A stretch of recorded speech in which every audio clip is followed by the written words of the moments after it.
And I'm recording.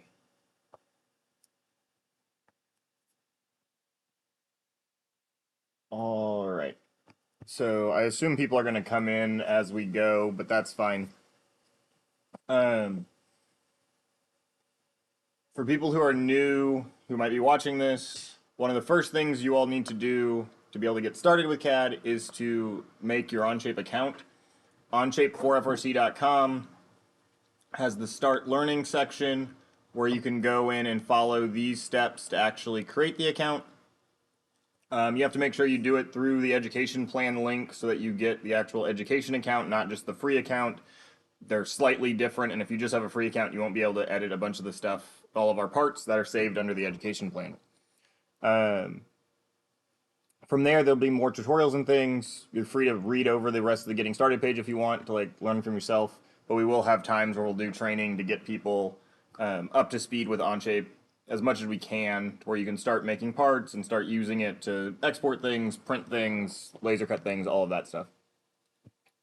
Tonight we're going to go through and actually look at our 2023 competition robot X-Ray. Kind of see how we designed it, mechanism by mechanism, kind of what the thoughts were as we were going through it. This video is helpful for any of the students who weren't here when we went through the X-Ray design process. It's also a good review. It's also good, we'll publish it, and it'll go out to the rest of the FRC community as well. We'll be able to see kind of how the robot was put together and why we made some of the choices we did. So in Onshape, we organize everything into folders. So X-Ray has the 0.xray 2023 because it's the main folder for our 2023 season. This will get moved into like the past robots folder and stuff, and there'll be a new 0 in January for the 2024 robot. In here, we'll have all of our files for this season's robot. Ideally, they're just 0 through 5, which are our mechanisms. So like the main robot assembly is 0, and then 1, 2, 3, 4, 5. There were a few others. This year we had a 0.1 for primary elements. We're probably not going to do that next year. We're probably just going to leave it inside of 0. And then we had some other stuff where we counted the alpha robot in 6. We had some prototypes in 7. Somebody made a copy of it at some point and named it 90, so it would be at the bottom. There was some sort of light mount that just got its own document that probably should have been somewhere in here. That's the general organization, is that every mechanism gets its own document, and then they're all linked up in the main one. So if we open the main assembly, we can see the state of it right now. There's definitely some things going on. Oh, so that's the alpha assembly actually that I'm on. So I can move over to the X-Ray 2023 assembly. It takes a little bit of time to render in Onshape, get us to all of the parts. But yeah, it looks pretty good at this stage. There's not too many things just hovering out in space like that little part is, or something it's not supposed to be. There's some spacer that's just hanging out that some mechanism probably needs to get removed. But this is pretty close to what the competition robot looked like in its final form. There are a few modifications that we do on robot that don't end up in CAD, but the vast majority of parts, almost nearly everything that goes on the robot, gets CADed first before it is laser cut or cut on the CNC router or 3D printed, or the shaft is made on the lathe, or however else the part is going to be made. But those are normally the 4 ways that we make parts the most. There's occasionally something we'll have to do by hand, but a lot of times it's just like cutting a piece of extrusion to length, something like that. Okay, so looking in here, there's a few things that you might notice that are a little confusing. So this isn't part of the robot. This is the reference cube. We just use this to be able to kind of keep everything in the same space relative to each other. So each of our mechanisms have a reference cube that's inside of them, and so when we insert them into the main assembly, we can just like mate them all together so everything knows where the center of the robot is. The reference cube is centered on the robot and on the floor.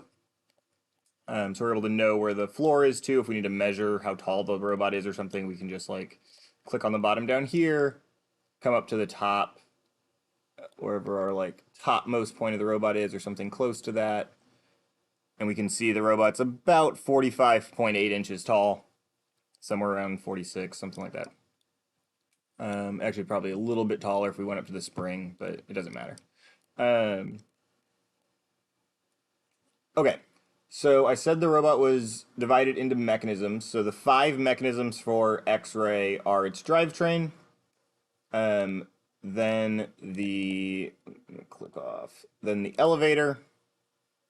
Which also has like the supports for the elevator, some of the side panels, the sponsor sign, anything that mounts to the elevator mounts that go onto the drivetrain. All of that gets wrapped up into the elevator mechanism document. The 4-bar is the part that actually extends the intake in and out. So it mounts to the elevator. And then the intake is what mounts to the 4-bar and moves in and out. And so this intakes the cubes and cones. And the last mechanism was a really small mechanism this year, which was just the launcher. When we initially designed it, we didn't know when we initially started the split, we didn't know exactly how much work this was going to take or how much space or anything like that, what was all going to entail.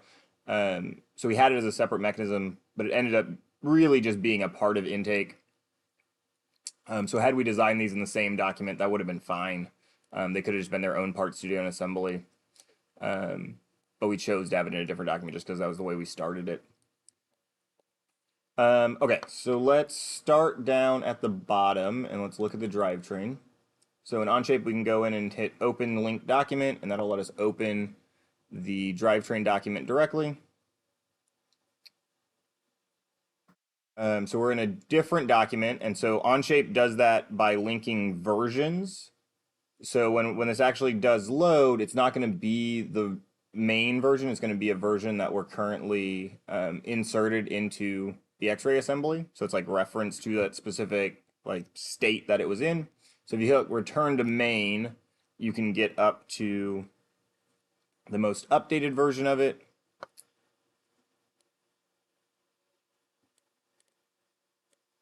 We can see there's quite a bit of things. There's some things not being shown here. So we don't have like bumpers visible. So we can go ahead and make some of those things visible. There we go. We can get fabric visible. So it looks more like the drivetrain.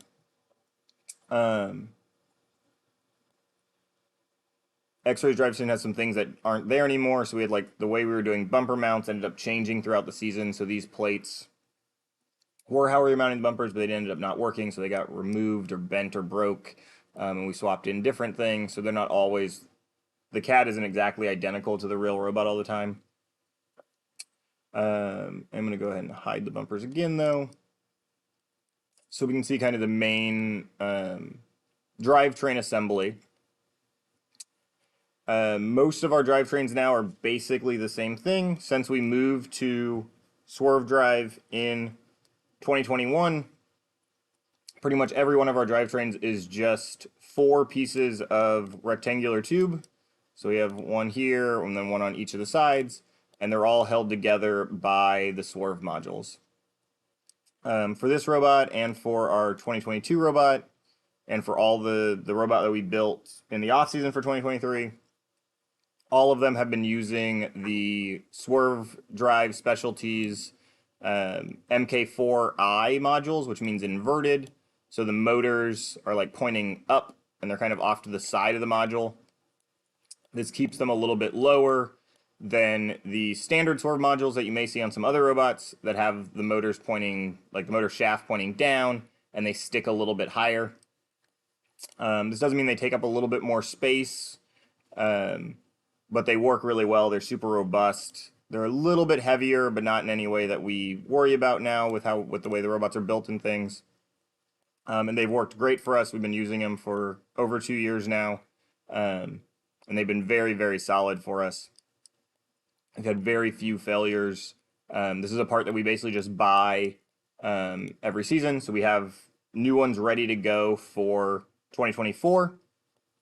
Unless something really, really requires some dramatic changes, we will very likely be using the same drivetrain and drivetrain style in 2024. Since most of FRC has switched to Swerve, one of the reasons we do that is because of how simple it is to get the drivetrain designed and ready to go. We're not having to custom make our own drivetrains every year. We're not having to do a lot of thought into which wheels we're using or what size wheel or anything else. We've kind of established that we can just use this Swerve module, and it lets us very quickly get to the rest of the design that actually scores all the points, the mechanism that interacts with the game pieces, all of that. A couple things on here that we did this year is we did add some of our own 3D printed parts that help reduce debris and things getting inside the Swerve module. So the motor spacers here, this outer like wing that goes around the main pulley gear. We'll go through exactly how the Swerve modules work at a future time. We don't need to do that in this video. And this outer plate all just protect the Swerve modules, so nothing can come in from the sides. And then we have a polycarb plate that we laser cut that goes on top, so it's still clear, so we can see inside of it. We can like lift it up if we need to put grease in and things, but it stops nuts and bolts and dirt and anything else from getting inside and damaging anything or getting stuck, or at least limits it. It still happens on occasion, but at least limits it.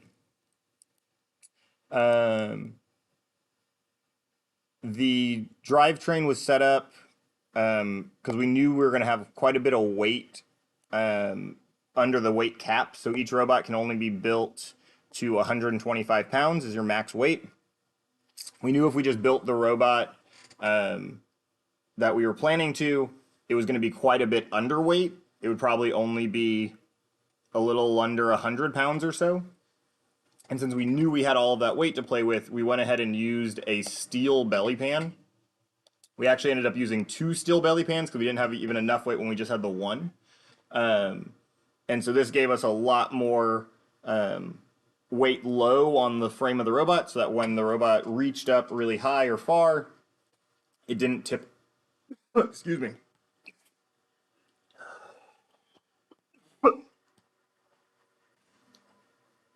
Sorry about that.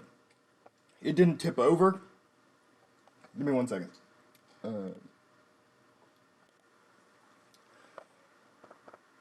Right, so the steel belly pans gave us a lot of weight, very low.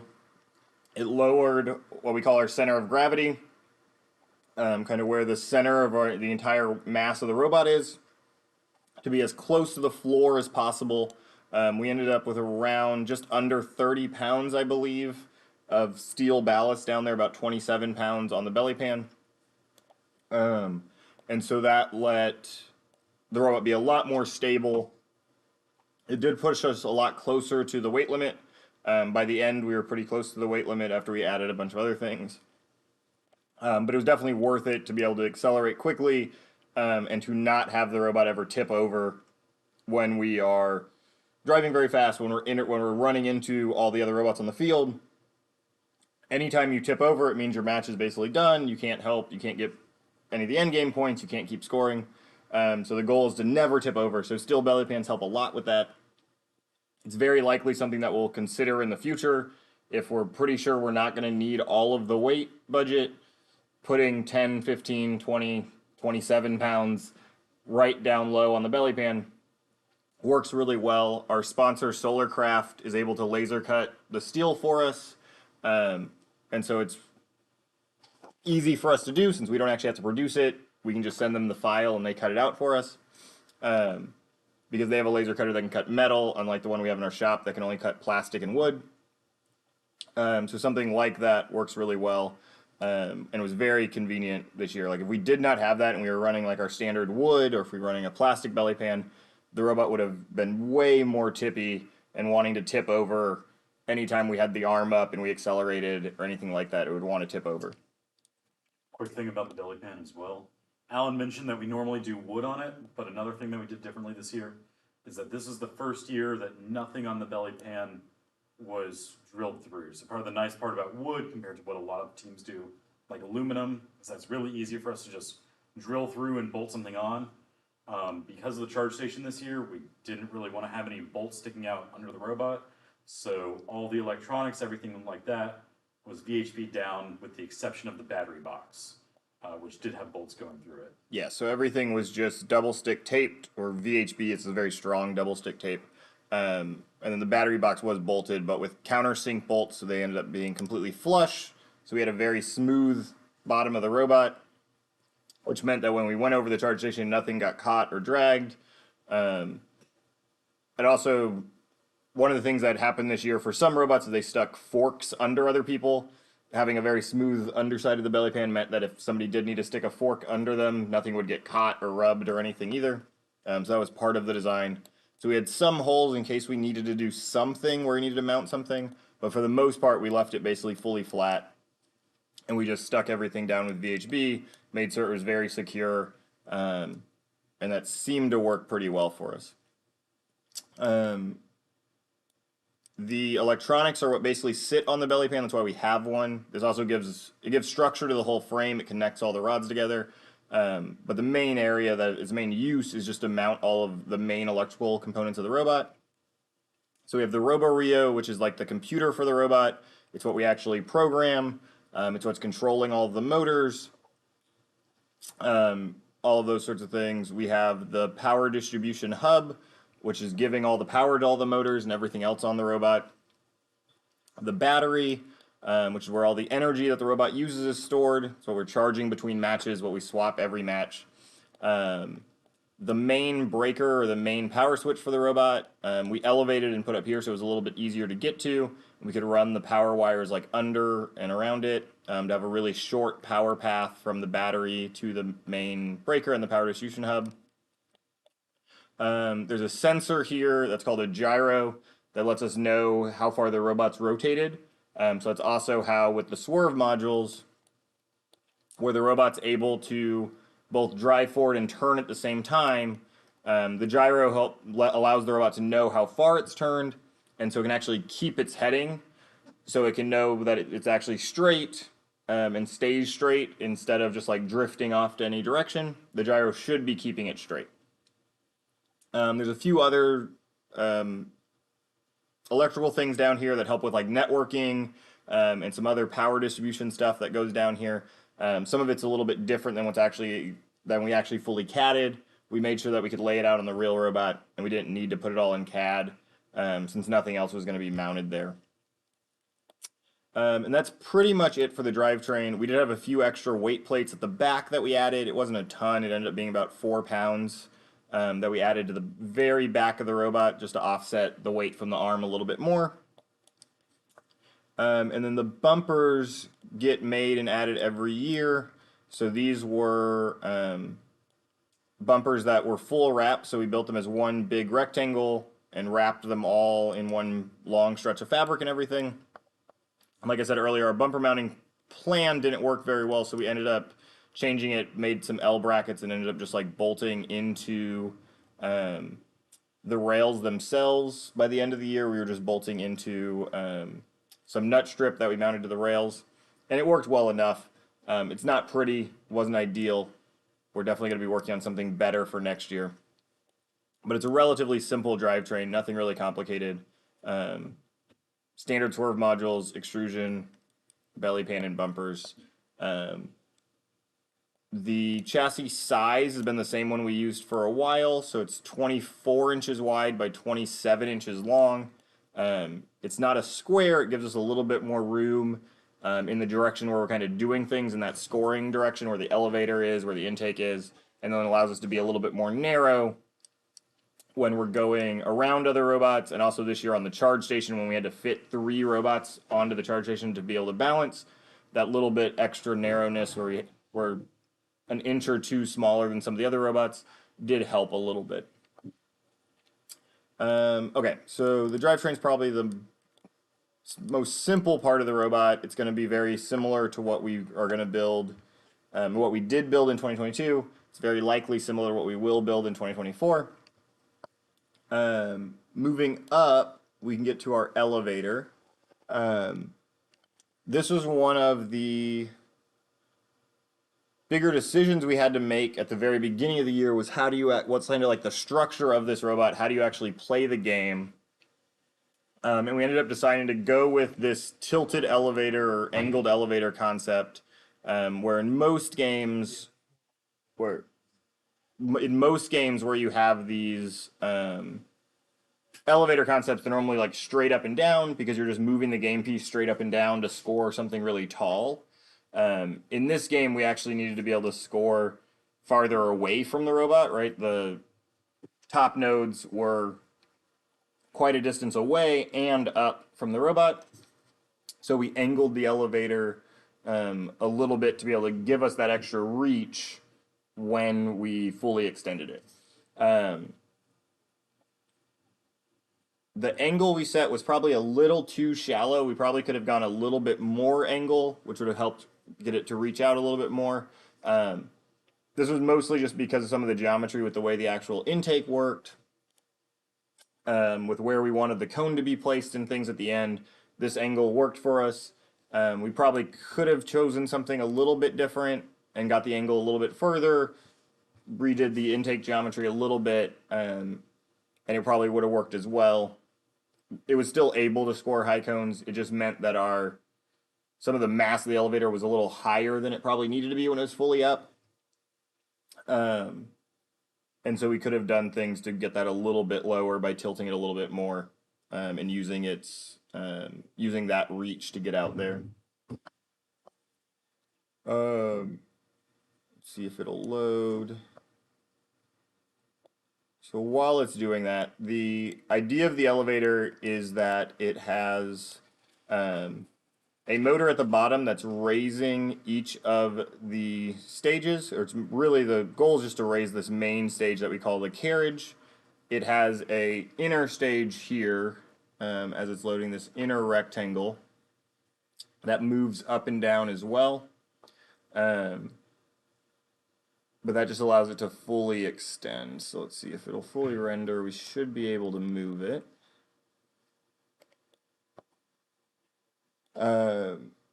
While it's doing that, we can look at the belt. So this belt is what it uses to be able to do that. So this motor down here has a pulley.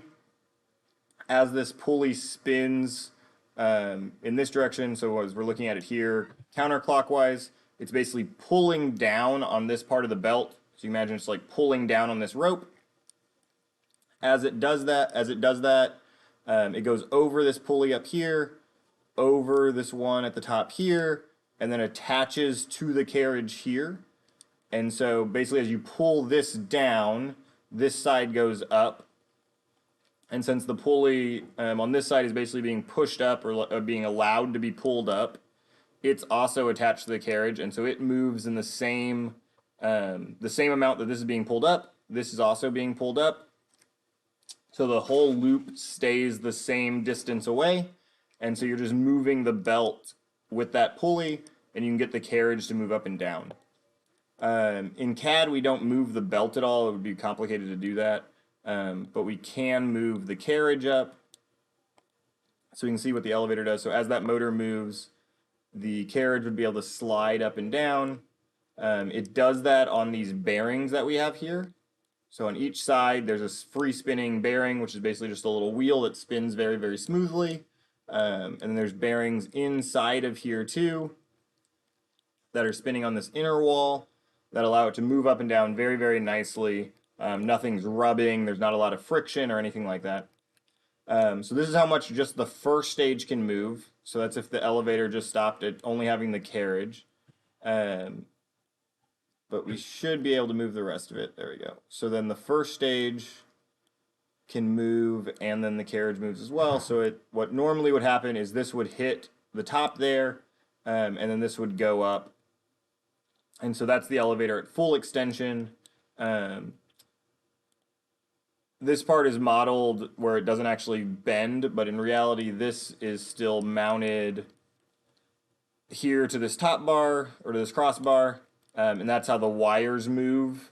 So as the elevator moves up and down, the wires that control the 4-bar deployment of the intake and the intake itself are held together by this wire path. This definitely was a part that we had to iterate a lot this season. We had multiple failures, especially at our first event. The version we had of it cracked and cut a few different times, where we basically were just like taping the wire, and we used some string and stuff to get through the playoffs at our first event. And then we made a few more versions, and eventually the one that we had at Championship did work pretty well, but it took a while to iterate through and to make this setup work. There's probably just an easier way to use something called like energy chain, which is what gets used on like the router and the CNC or on the laser cutter and some of our past robots to be able to get the same type of setup. We wanted to do this because it was a little bit more customizable and a little bit lighter and a little bit easier to maintain the actual wires on it. In the future, we probably don't go back to this custom way. We probably just try to use something that's COTS because it did give us enough of a headache to where we probably don't want to do that again. There are a few other things that go into this design to make it work. So up here at the very top of this elevator, we have these two constant force springs. They're basically like really strong tape measures. So when you mount them to the top of this carriage here and we pull it down, those springs get pulled out, and they're always trying to pull up on this carriage with the same amount of force. And so that basically just counteracts the force of gravity. So the motor doesn't have to necessarily lift this carriage the whole time. The springs are helping do a lot of the lifting. And so they're taking away a lot of the weight of this carriage. So the motor is able to just move the carriage really, really fast because it's not seeing the entire weight of it. It's not having to lift it all against gravity. The springs are assisting the motor and allow it to move it a lot faster. The other parts of this, let me bring everything back down so we can get the belt in its real place. Let's see. Okay, so when everything is back down, we can see the belt ends right here on this hex shaft. We do that so that we can use this as our tensioning mechanism. So we have a literal wrench, so the same type of wrench that we use to like disassemble the robot or assemble the robot. We had a 1/2-inch wrench just mounted to this hex shaft inside the robot. It was ended up just being zip tied up to this frame rail. And that allowed us to spin this hex shaft and wrap more of this end of this belt around it to be able to tension the whole mechanism. So if we didn't have that, if we just like bolted this end of the belt to this itself, the same way we did at the bottom, eventually, as things bent a little bit or just got a little bit out of their exact alignment, you would lose tension. And so the pulley would start to slip on the belt. It wouldn't actually be able to drive it.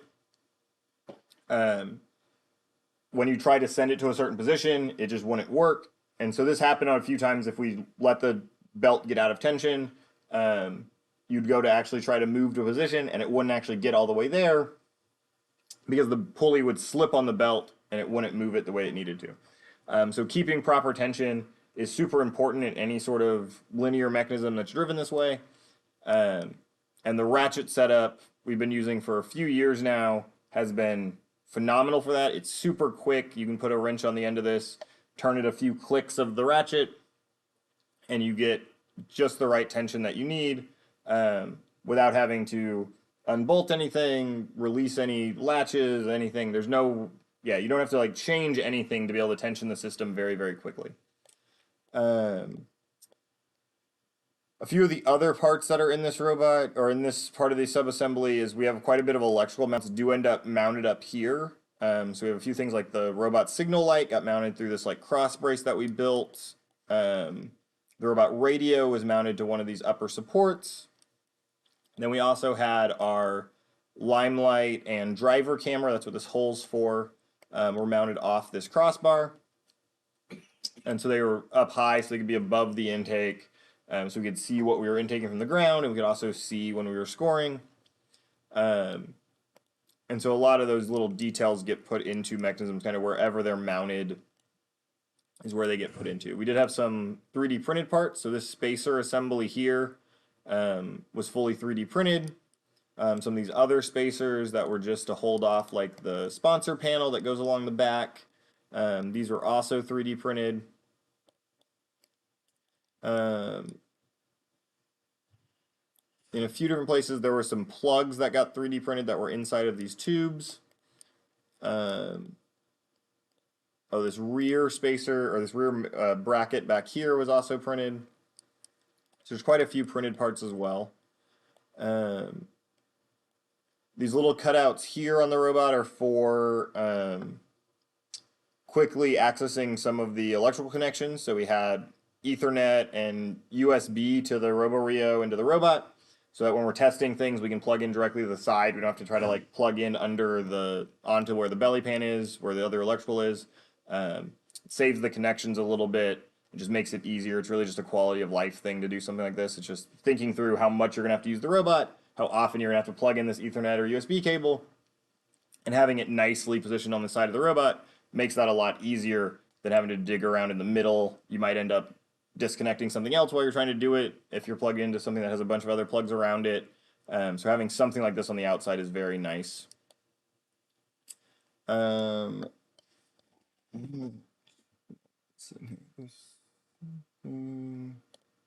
there we go. The main elevator mounts weren't shown, and I want to talk about those. So one of the issues with the drivetrain that we use, the MK4Is, is it's very hard to mount things in the corner because you don't have any rail or anything, and you don't want to mount to the module itself.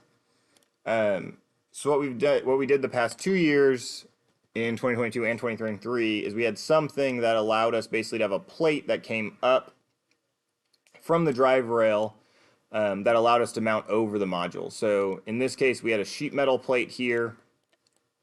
So this is a piece of aluminum that we cut out on the router, and then we add these bends.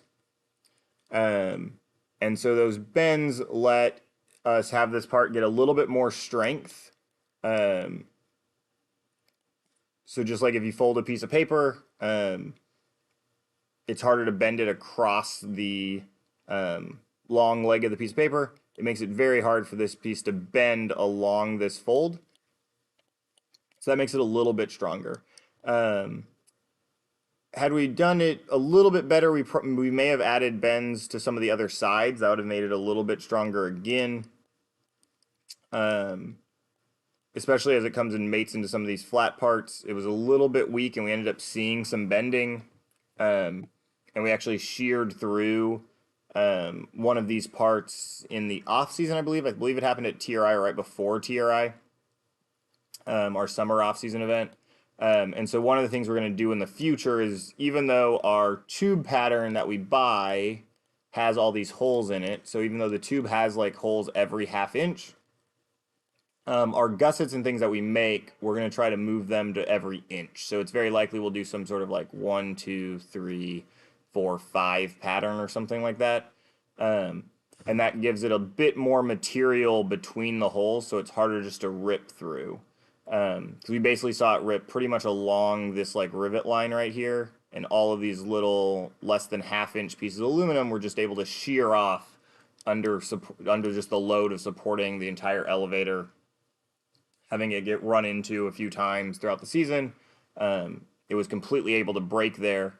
So if we eliminated 3 of those holes, there's a lot more pure, just like unbroken aluminum there that's a lot harder to rip through.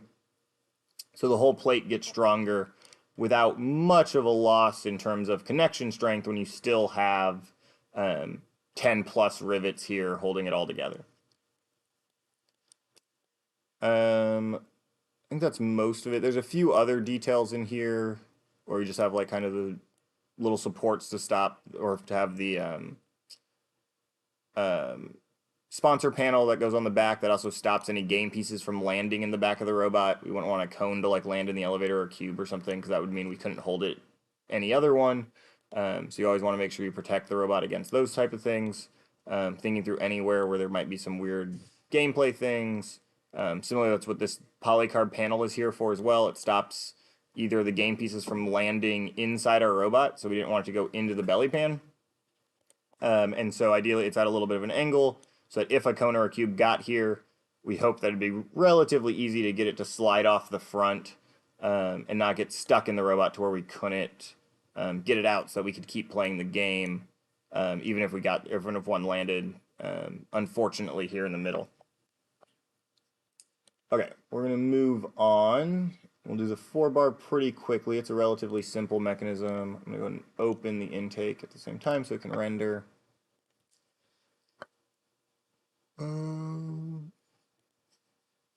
Okay. So the 4-bar is not very complicated. There we go. All right. So its basic job was to extend and retract the intake. The design of it is a little bit tricky. It takes a while to get all of these points positioned exactly where we need them to. But conceptually, it's not too difficult. So basically what it does, it has a single motor here. So this is the motor. So in this case, it's a Falcon 500. This is the motor that we used for all of the motors on this robot were the same motor. They were all Falcon 500s. It was mounted to a Max Planetary, which is what this gearbox here is. And then that was mounted to a Max 90, which is a gearbox that allows it to kind of flip the direction of its output shaft. So you have this bevel gear here and another one here. So their gear teeth are at like a 45-degree angle to each other. And so when this one spins this way, the other one will spin that way, and you can get this 90-degree output. So this hex shaft that's running through the whole thing is able to power the sprocket on both sides of the 4-bar mechanism. So there's a sprocket on each side.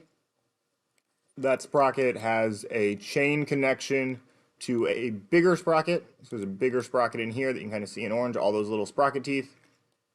So this is a 48 tooth sprocket here and here. And so that lets it very smoothly and uniformly move in and out. If we were only power one side, this would move, but then this side would kind of like lag sometimes because it would only be drawn out by these different bars that were connecting them together. Where if you power both sides, you get very smooth movement and everything kind of stays in alignment to itself. There are some times where it very much makes sense just to power one side.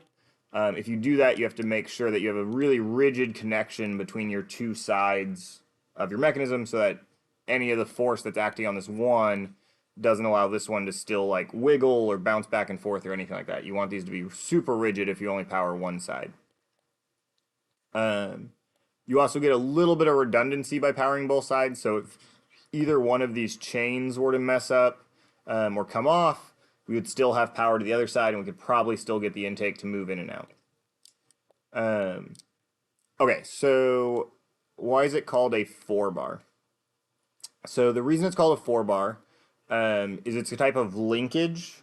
If you end up studying like mechanical engineering or possibly civil engineering or any of those types of things, you'll have a course that goes over some types of how linkages work. But really each of them is just a different place that's pivoting. And so we have a pivot here on this bolt, that one, and these two up here. And so then as that one sprocket that's behind here moves, it moves this front arm and this like kind of plate changes position. And so that allows our intake to change as it moves in and out. And so for the most part, this stays parallel. These are, it changes angle a little bit, I believe. I don't think it's an exact parallel linkage, but I have to go back and remember. It might be. But if not, it's a very subtle change if this does change at all, if it changes angle. And the 4 bars that we're talking about aren't these 4, like it's not the double-sidedness. Each one of these is a 4-bar. So the 4 bars are like the link between these two, the actual distance between these two, the distance between these two up here, and then the distance coming down. So that's the 4 bars we're talking about. And if you have them at different lengths, you can have the angles change differently. The shapes are here mostly to provide some strength. So the bigger this plate is, the harder it is for like this polycarb to crack. But it was also based on how the robot needed to interact with the bumpers and things, so that when it came down, this arm wasn't hitting the bumpers. You also had to make sure this one didn't hit this one. So that's why it has like this kind of like angled shape here. It's just so that they can get through the full range of motion that we need without hitting each other. And so they're designed to like hard stop into each other here. So they drive down and hit each other, and that's as far as it can extend. And then when they come back, we did the hard stop actually on this bar here.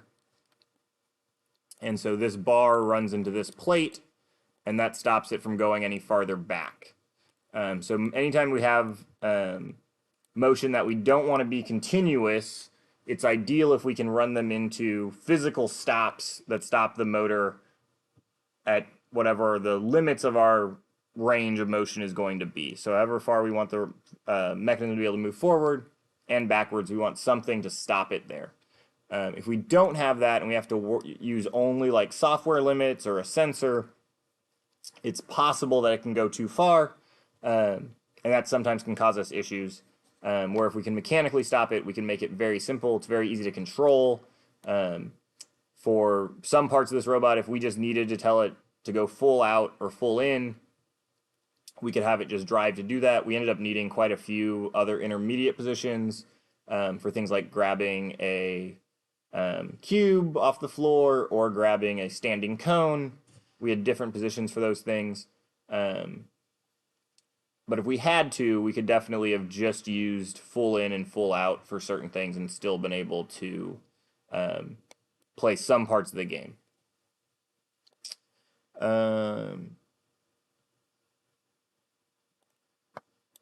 Yeah, some of the pivot assemblies in here, we're not going to go in too much because we don't want to go too far into detail here, but they do allow it to link together the sprocket and the actual arm here. So we have a max spline tube inside of here. Isolate. So you can see, so this is that max spline pattern that we use on the off-season robot. FN and AM, we use this for the pivot on the elbow and the shoulder. We used it for the pivot here, just a very small section of it, allowed it to keep the sprocket and the arm aligned to each other. There are quite a few places where we use these bushings. So these are just specifically designed plastic pieces that are able to turn on these rounded hex shafts. So anytime where we have relatively slow motion, we're not spinning something up really fast like an intake or a launcher, we can use a bushing, which is a little bit lighter, a little bit smaller, and we can have very smooth motion that's very robust and doesn't need to have the full weight and expense of a bearing. These are also a lot cheaper, and really just they take up a lot less space and are easier to work with sometimes. There are some other 3D printed parts like this. Allowed us to space everything off correctly. And this would come in, and this actually basically acts like the intake plate here. So when we actually get to the intake, you'll see this plate isn't there. The actual intake plate is. Okay, I think that's most of how the 4-bar assembly works. All the cross members are in here just to keep everything rigid and tied together so you don't have any flex or play between the two different sides. As much as we can. These were tapped, and there were bolts that went all the way through and bolted into here. So you got quite a bit of strength in these different plates. We did use multiple materials, so these plates here were made from Delrin, and then these plates on the outside were aluminum sheet metal, and again, it had like this bend that we put on in our lab with the brake. We were able to bend this to give this a little bit more strength as well. And then all the rest of these plates are polycarbonate that we just were able to laser cut on our laser. All right. I got a few minutes left. We'll probably run a little bit past 9. Coming up on the intake, this was definitely the mechanism that probably took us the most amount of times to iterate and a lot of development time all the way through the season. We were changing little things on it, trying to make it better, but it still ended up having some problems even by the time we were at the World Championship.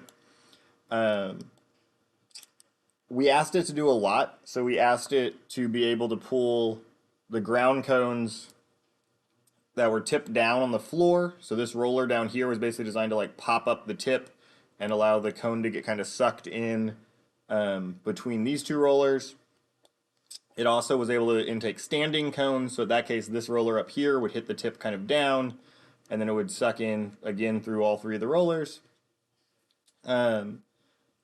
This back roller, so before we get to that, so then they also was able to intake cubes through this same gap.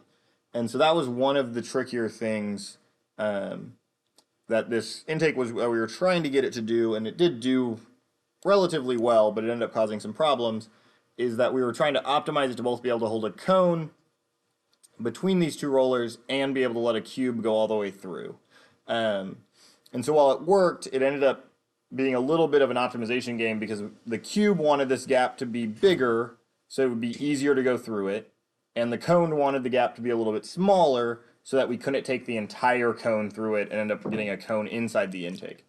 And so as we balanced that, it ended up working quite well in our lab, especially at the beginning. It didn't intake cones all the way through, cubes would go through.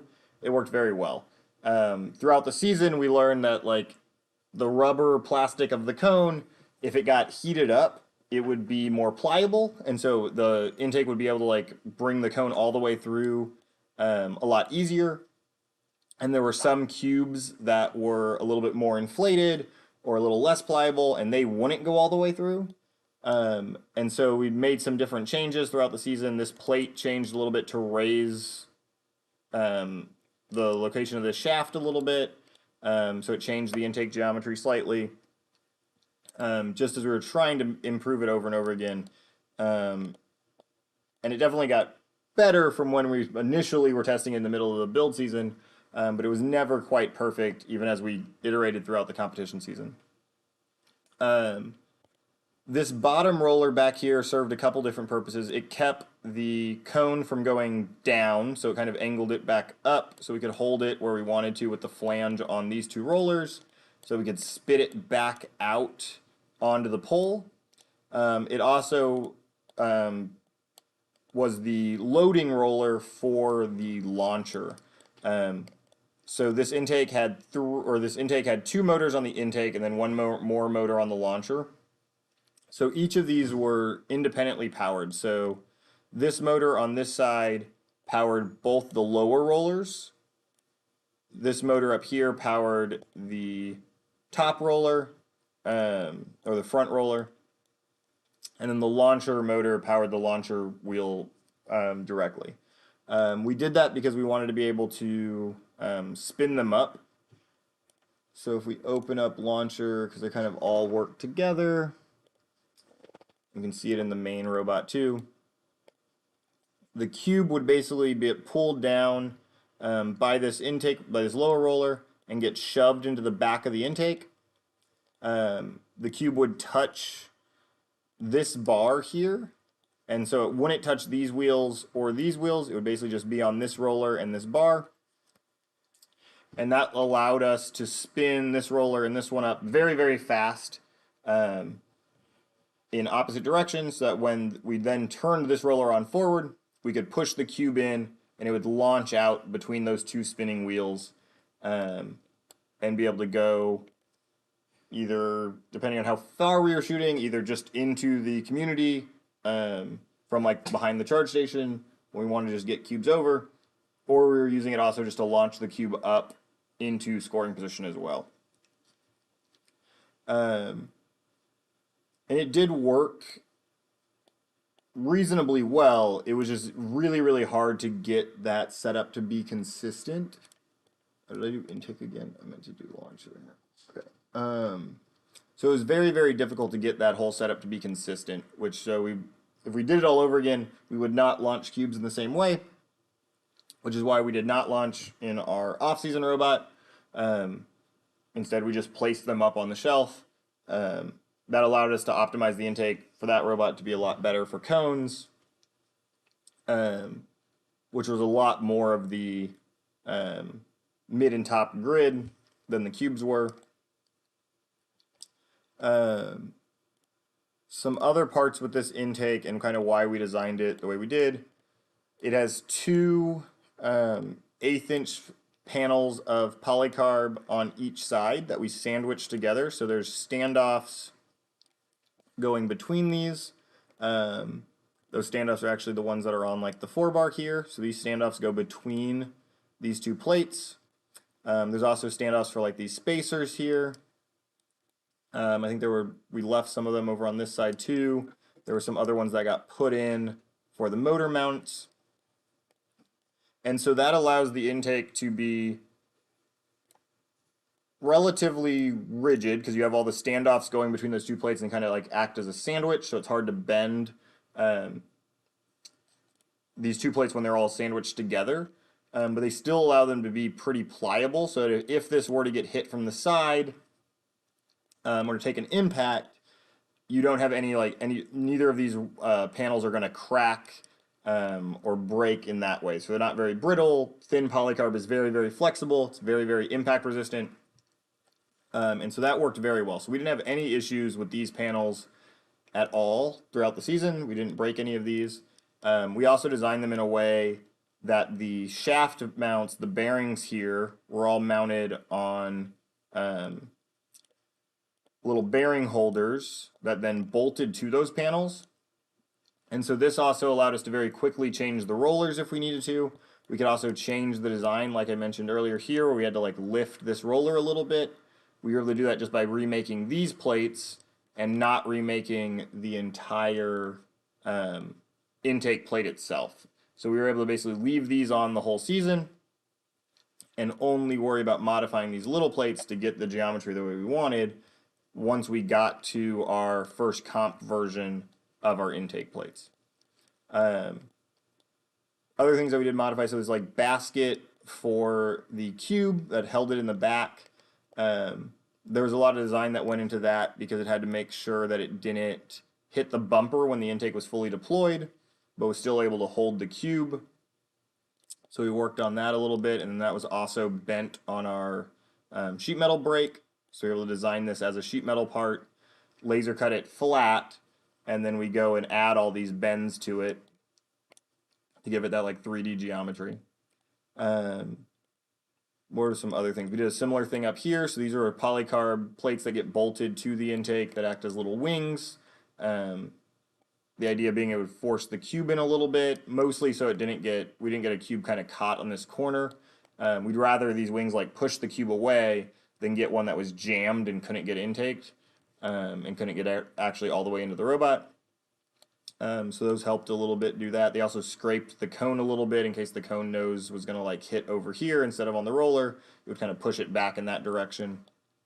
The motor mounts we did reinforce. So instead of mounting the motor directly to this thin polycarb plate, this like 1/8 inch one, we added a 1/4 inch or really 6 millimeter polycarbonate plate here. So that gave it a little bit more of a rigid mounting, so the motor wasn't flexing as much. It also let us very easily unbolt here with just lock nuts instead of having to unbolt at the motor itself to be able to pull it on and off, which made maintenance a little bit easier.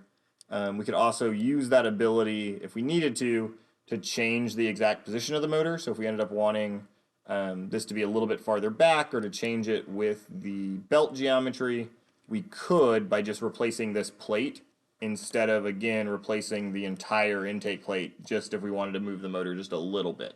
So we went through and did some, part of the initial design was assuming we were going to need to iterate, which we did. We definitely had, I know one of these is different on the actual competition intake. We had to move it a little bit farther back because the spacing wasn't exactly right with the belt or something. And so instead of this, the motor being centered here, it's actually pushed a little bit farther back. And so that allows us to keep some of the changes and make them very minor parts to remake instead of having to basically replace the entire intake to try to make a simple change. What have I not talked about? So I haven't talked about roller choices. So these are all slightly different, which was a little frustrating that we got there, but this is all through the optimization process of the intake as we were prototyping it and testing it. We were figuring out what worked best. And so in the past, we've really liked to use solid rollers with silicone like pulled, stretched over them, which is what these two lower ones are. So this one's about an inch diameter, so actually a little under. And then this back one is about 2 inches, or it's a 2-inch polycarb tube with silicone stretched on top of it. And so those work and are very cheap to make. The silicone is super grippy on most materials. It's a really good intake material. We used it for quite a few seasons. But up here, we originally did start with another roller, but it was really hard to get the cube pushed all the way through it when it didn't compress as much. So we ended up using these compliant wheels that have these like cutouts through them. Several vendors make version of them. We ended up using the Andy Mark ones that they sold in white this year. They were also just the right size. This like 2 1/4 worked really well for us. And they allowed the cube to pass all the way through while still gripping the cone really nicely. The launcher similarly used these 3-inch compliant wheels, similar, the same ones from Andy Mark, just a slightly bigger size. And so these worked again to launch the cube out the way we needed it to. I think that's most of this robot. So this year didn't really have much of an end game. So it had the charge station as the end game, but you didn't need a big mechanism. You didn't have to like climb or anything. You just had to be able to drive onto it. So we didn't end up building any fork mechanism or any other sort of like specialized end game mechanism other than our drivetrain. So that saved us a lot of weight. So we were able to use that weight, like I said earlier, on the belly pan. We did have some issues throughout the season, especially at the first event. We had some issues with our elevator. I forgot to mention that when we were talking about it. So this in CAD is actually still the old size, I believe. I think this is only 6 inches. Yeah, so this is only 6 inches tall here. When we were running this elevator at 6 inches, it actually it was able to almost like rotate, and instead of these being parallel, they were at like a 45-degree angle, and the whole intake had like shifted sideways. And so we realized that was going to keep happening. So actually, at our first event, we were able to cut new 9-inch pieces for these sides here and make our carriage 9 inches tall. And then we never went back into CAD and changed that. But our actual carriage on our competition robot is 9 inches tall. And we ended up, in the initial part of our design, we left some extra height that we didn't know if we were going to need or not based on how we were going to score things. And so we ended up taking away 3 inches of our extra height to give our carriage a little bit more stability so that it couldn't rotate inside of the first stage of the elevator and then come out and just not work anymore. So as soon as it rotates, it no longer works. You can't raise it up and down, means you can't score. And so that's really bad. So we knew we had to do something. So we did that at our first event. We were able to make that change.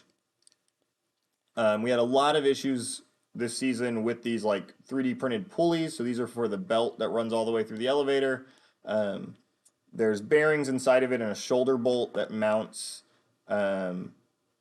into something inside the tube. So in most cases, there was just an end cap and a shoulder bolt that bolted to it. And in testing, it worked pretty well. We didn't see a lot of bending. They were going pretty well. But as we increased tension and we increased load when the robot was trying to move really fast, and this belt was being pulled really hard, and just over time, all of these started to bend a little bit. So these two would start almost trying to like, this one would try to go up and this one would try to go down, and it would kind of slip the belt, or even in one match, the belt did slip over one of these flanges. By the end of Champs, I believe we had like another 2x1 that's just mounted to the back of this and bolted through into both of these like tubes that were bolted there to stop the belt from coming off and try to keep these square to each other. A lot of these got changes where they were drilled all the way through and really long shoulder bolts were put all the way through them to try to make them a little bit more sturdy, but they still ended up bending a little bit. So throughout, we definitely had issues with that setup a pretty good amount. So this is one where you can see the longer shoulder bolt. So this was drilled all the way through and then bolted to the back side of this tube insert that goes in here. So these are sold by Rev, and they basically allow you to have a little place to be able to bolt. Oop, that's not what I wanted. I hit the wrong button. All right, that's fine. So they allow you to have a place where you can actually bolt into inside of the tube. And so those worked great. We didn't have any issues with the tube inserts, but we did have issues with the actual shoulder bolts and just how much force and bending we were putting on these pulleys. The single continuous belt was really good other than the way we did the pulley. So we'd probably figure out a new way to build this elevator if we had to do it again. So much so that at World Champs, I think we sheared this shoulder bolt off. So we literally like broke it off. And since we couldn't get out the part that was broken inside the thread, we ended up just putting another one of these end caps and bolted it on top here and put the bolt all the way through onto the inside there. And since everything was continuous, we were able to just like give ourselves a little bit more slack in the belt, mount it all back up without even changing and replacing the belt or anything, even though we moved the pulley, but that all still worked. I don't think I mentioned, yeah, these are the West Coast Products bearing blocks that we use in here because they fit the same grid as the Rev tube, and that worked really well and easy. We were able to bolt through and bolt those on very quickly. There were some places where we did have the tube inserts in the elevator as well, so we had some of the outside gussets, but we also had tube inserts to support it. I believe on the back, on at least one of these, I don't remember which one, I think maybe this one, we like doubled up the bearing, so we got different shoulder bolts here, and we added another bearing so that we could stop the carriage from wanting to pull forward and like fall through the elevator. Because if you have just a little bit too much bending in this tube, if this can bend and push out a little bit, this bearing can kind of slip off and go around it. And we were seeing that happen, so we added a second bearing here, so it was riding up more of the face of this whole tube, and so that prevented that problem from happening again. I think there were other major issues. The 4-bar worked basically the whole season. It didn't have many problems at all. Like I said, intake, we iterated a lot. We had a few times where we had to like replace the shafts or anything, because if we bent one of the hex shafts, we'd have to replace those. Even just replacing the wheels and things. But overall, the design did work. It just wasn't as optimized for the game as we wanted. It ended up having this intake be pretty heavy that we were lifting up to go and either grab the things from the loading station or going over and scoring them. And so when you shift that much weight up, it's very hard to drive fast when you have that weight up. So you have to like wait for it to come back down. And so that slowed us down. So we were still able to be an effective robot, but weren't nearly as fast as we could have been if we had built a little bit more light and optimized version of it. And that's kind of what we ended up trying to do and what we did in the off season with the FM music boxing robot that we'll look at in our next one of these. And we'll go through kind of why we chose to do a lot of the changes, why that specific design is what we did after playing a whole season, why we chose to build that instead.